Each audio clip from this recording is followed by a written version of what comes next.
Hey, I'm Pacey, and today I'm going to talk to you about a particular post that I posted on Facebook about me having autism spectrum disorder. First of all, I'd show you the post and read it to you, basically so you know what I'm talking about. And that is this post right here. In the past couple of years, I have heard people use autism as an insult. I've seen people take selfies of themselves, pulling silly faces saying they have autism, or have captions such as, "The Autistic Boys." I'd like to say something about these people. They do not know what autism is. If they are mocking it like this. There are autistic people all over the place. They are just ordinary people, with, as some people describe it, superpowers. There are people who have autism and they walk past you every day, and some even talk to you. I'd like to ask you a question, and I want everybody to think about this. What is wrong with having autism? I'd like to end this post with telling you a secret that I don't tell many people, as I am constantly worrying about what they are going to think of me if I tell them, and I am sick of hiding who I am. I am autistic, and I am proud to be, as it gives me superpowers. I can smell fish and chips from a mile away. I can hear things most don't even know exist. Autism is not a disease, nor is it contagious. And it doesn't mean I can't go to school and do the same work everybody else does. It doesn't mean I can't be who I want to be. I can be whatever I want. I constantly hear people use the question, "Are you autistic?" as an insult. I've even been asked this question, and I'll answer that now. Yes, I am autistic. Does anybody have a problem with that? If you made it to the end of this post and still are willing to be friends with me, then you're my true friends.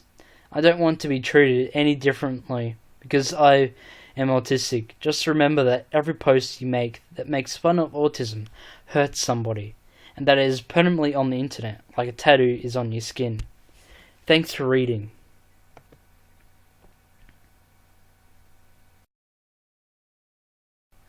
Now that basically shows the reason why I started to tell people that I have autism.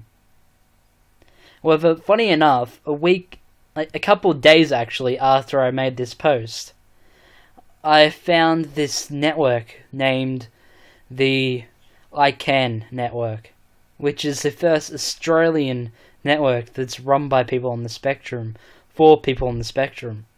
And as you can probably tell by the name of the network, that it is all about what people on the spectrum can do. And they're trying to change the views of what people on the spectrum see themselves as, and also what other people see in people with autism. Now, a week later, actually a couple of days after I made this post, I applied to be a mentor for this program because I thought I don't need the program because I already know what I can do and that I'm quite confident.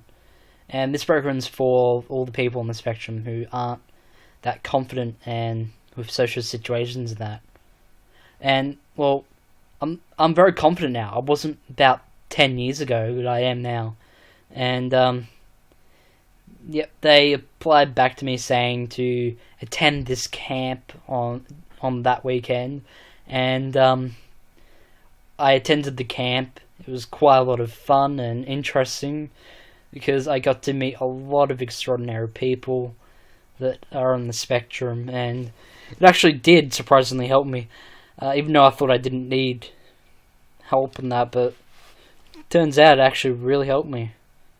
Because I met quite a lot of extraordinary people. Like one guy that came along to visit is on the spectrum. His ability is he can, at the top of his head, he can name every capital city in the world and tell you something about it.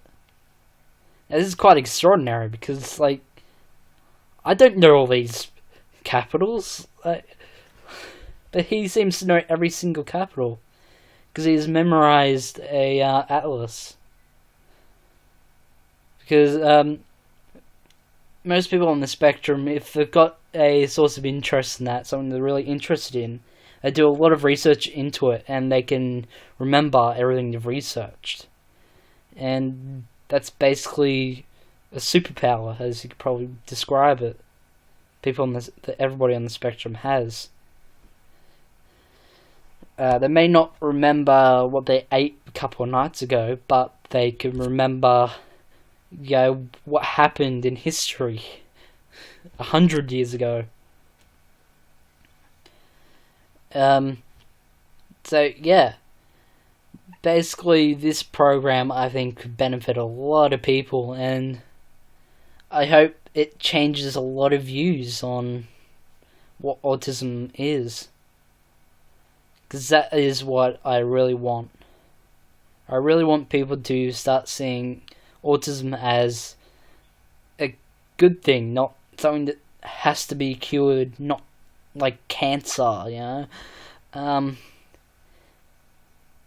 not saying that it is difficult for parents and that, but I'm just saying that if you try and cure something, you might wipe off something that could change history. Why, if you try and cure someone, their passion might be something to do with medicine. They could have been able to figure out how to cure cancer, and that, one of the biggest things in the world. So yeah, this program is for quite a lot of people. It also tries to educate parents as well of how they should be helping their children to pursue their interests, and basically tell them that if you find their interest in that and you start talking to them about it, they will actually respond back to you, and you wouldn't pick that they were on the spectrum at all, because they just keep talking for hours and hours about their passion. And well, yeah, I manage backstaging for my school play, and I got a backstager who it turns out he's on the spectrum as well, and we get along quite well, because when I want something organised in a particular way, he understands why I want to organise in categories and that, because he's on the spectrum as well. He's got the same sort of OCD in that, whereas all the other backstagers just go, that's just a waste of time. Like, we could be doing anything else. We could be painting a set or something. Instead, I want all the paints to be, I don't know, categorized by color. And yeah, people on the spectrum, they get why. It's quite a lot of fun. We go along quite well. And yeah, recently we both found out that we're on the spectrum. We didn't know before. I did have my suspicions, but yeah, I wasn't 100% sure, because I know that you don't go up to somebody and ask them, are you autistic? Because that's sort of it's just not right. You make them feel subconscious, and yeah, as I said in that post, it's being used as an insult, so you're not sure, if you're on the spectrum, you're not sure if they're trying to insult you or what. However, if you find out you're both on the spectrum, it's sort of, hey, yeah, great, good on you, let's talk more, I don't know, and we're suddenly friends, which is another thing that quite a lot of people on the spectrum have trouble with, and that's making friends, because it involves social interaction, introducing yourself. Like, with me, basically, I go in my head, with introducing myself, I go, hi, I'm Bryce, then I'm blank. I don't know what else to do. I know I should be going on about, my interests and that, what's your name, what's your interests, but I just don't know. I just speechless. I just stand there, and that person suddenly sees me as weird and they walk away. However, now I probably could go, hi, I'm Bryce, and be blank, and I go, oh, sorry, I'm on the spectrum, so it's sort of, Yeah, sorry, social situations aren't my thing. And that would be sort of maybe a joke. I don't know, we might laugh, and yeah. But yeah, making friends has always been a hard thing for me. Friends have always come to me. I've never made friends. The friends just come to me and start talking to me, and hey, we're suddenly friends. My recent friends I actually kind of made because last year I did a big thing. I went right out of my comfort zone. I hopped on a plane for my first time and went overseas for my first time on a school trip, and that was to Japan. And these people came with me on the trip, and we got to know each other quite well over a couple of weeks, as you can imagine, being in the same hotel room and all that sort of thing. Also going to public baths together. And if you know Japanese culture, that's quite, you'll probably be laughing right now. I'm not going to say why, because that's sort of inappropriate on here. But yeah, we got to know each other quite well, and since then we've sort of just, we've become friends because we know quite a bit about each other. Yeah. But as I found out on that trip, I was not interested in speaking Japanese, so I stopped doing Japanese class. Because I found out that's not my big interest. They're still going on with Japanese, so it's sort of awkward when they start talking Japanese to me, and they're more advanced than me.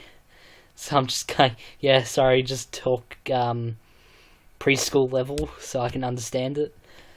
So, yeah. But that really went out of my comfort zone because, as you know, people on the spectrum, you had, how do I describe it? You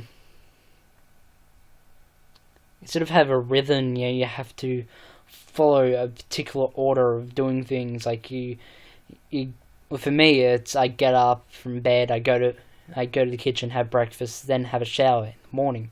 Wherever in Japan, it was I got up in the morning, got dressed, had breakfast, went to school. And at night I'd have dinner and basically have a shower. I'm not used to having a shower at night, especially in their versions of a shower, which is a wet room.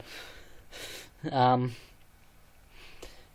that was very interesting. And then there was also the whole thing of trying new foods, which again, hard thing because most things I like the taste, but the texture just weirds me out so much I can't eat it. With most teas, I was going on about, I hate green tea for the taste. It was very bitter and that. However, with one that tasted like nuts, it was the texture that weirded me out. It was iced tea, but it tasted like nuts. It was just too weird for me, so I just couldn't eat it. I couldn't drink it. Sorry. Don't eat tea. But yeah, that has basically helped me a lot with having autism, that it's gotten me out of my comfort zone, and now I can do a lot more. It also has helped me with being a scout since I was 6 years old. So I'm Ventura Scout at the moment. So, and I've been it since I was 6, so since I was a Joey, as we call him over here in Australia. Where we're basically forced to do things very differently. We're forced to be a leader, basically. We help each other. We do quite a lot of things to get us out of that comfort zone, like not showering for 10 days because there's not a suitable shower around the area, or going to the toilet with going to a drop toilet, having a cold shower for 10 days. Now I can tell you that's quite not pleasant at all, but when you need to have a shower, it's the best thing around.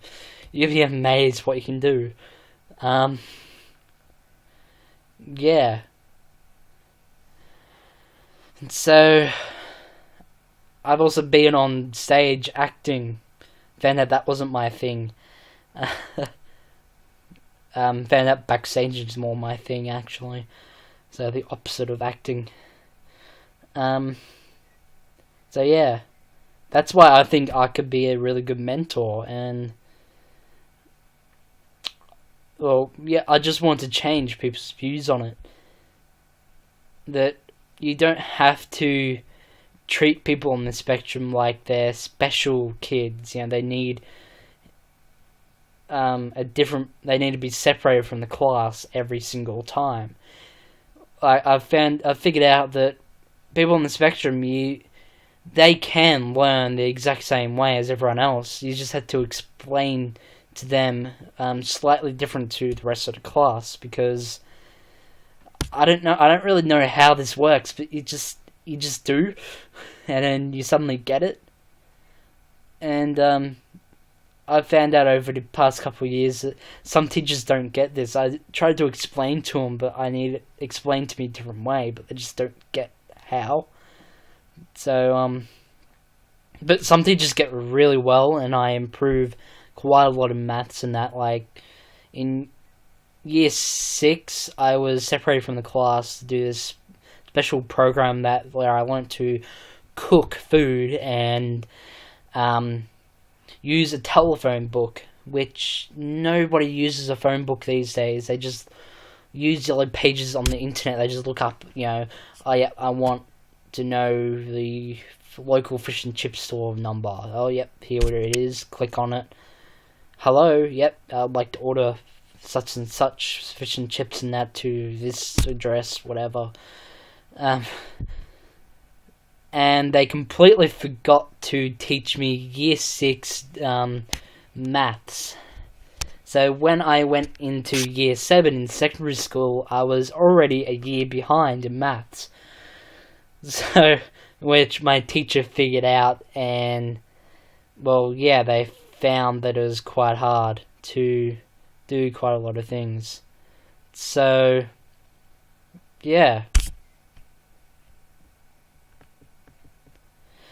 Anyway, the next year, in year 8, I got put in the lowest class you could go with maths, so I can actually catch up to everyone. I did catch up to everyone, and the next year I was back up because they actually got rid of that program. That's the real reason, but I was actually ahead enough to go into mainstream maths again. So, again, that basically shows that people on the spectrum can do a lot more than what most people think. I did a lot more than what my primary school thought I could do. I'm in year 11 at the moment. Like, I'm doing what I want to do. Most people, if I tell them I'm on the autism spectrum, I'm doing the Victorian Certificate of Applied Learning, they understand, because it's apparently easier. But the reason I'm doing it is because I want to go into trade. Because I'm doing a trade certificate. I could have been doing the other certificate, which gives me a ATAR score and puts me in university. However, I don't want to go to university. That's the only reason that I'm doing the tradey sort of qualifications.